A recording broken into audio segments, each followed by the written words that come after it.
চলে আসলাম আমার হাঁস মুরগি খাবার নিয়ে। তো অনেকে কমেন্ট করেছেন যে শীতের কিভাবে হাঁস মুরগি রাখতে দেখেন, প্রচুর সাইডে দিয়ে আমি পলিথিন দ্বারা দিচ্ছি তাহলে না ঠান্ডা আবহাওয়া না থাকে।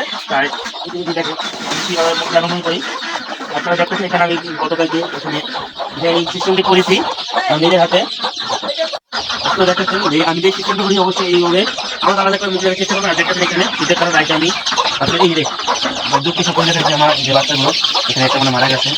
এখানে আমার টাইগার মুরগি মুখে এখন পরে আসলো কি করে এখানে অনেক বাচ্চা কালো মশলা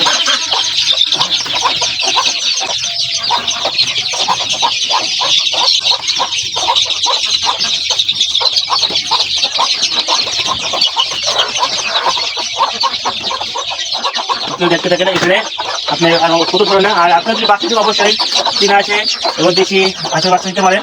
এখানে অন্য বাচ্চা আছে আপনারা নিতে পারেন।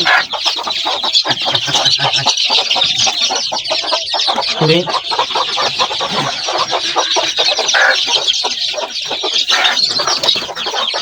সকালবেলা আমার খাবারটা চলে আসলাম। অবশ্যই যদি আপনি মুরগি দিতে চান এই সুন্দর আমার সাথে যোগাযোগ করবেন। আর আমি ঠিক করছি মুরগি পরে অবশ্যই এবার পারেন, কোনো সময় মুরগি ঠান্ডা লাগবে না, মুরগি সুস্থ থাকবে। এটা এই মুরগি রাখতেছি বাইরে তাপ দিয়ে বাইরে দেখে আমার যে বড় মুরগিগুলো এটা দেখে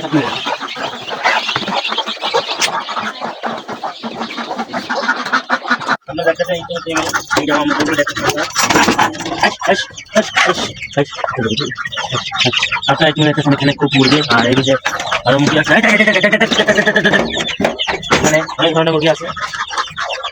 আসলে এটা সুস্থভাবে মুরগি পারবেন, কোনো অসুখ হবে না শীত আবহাওয়ার জন্য। আর এখানে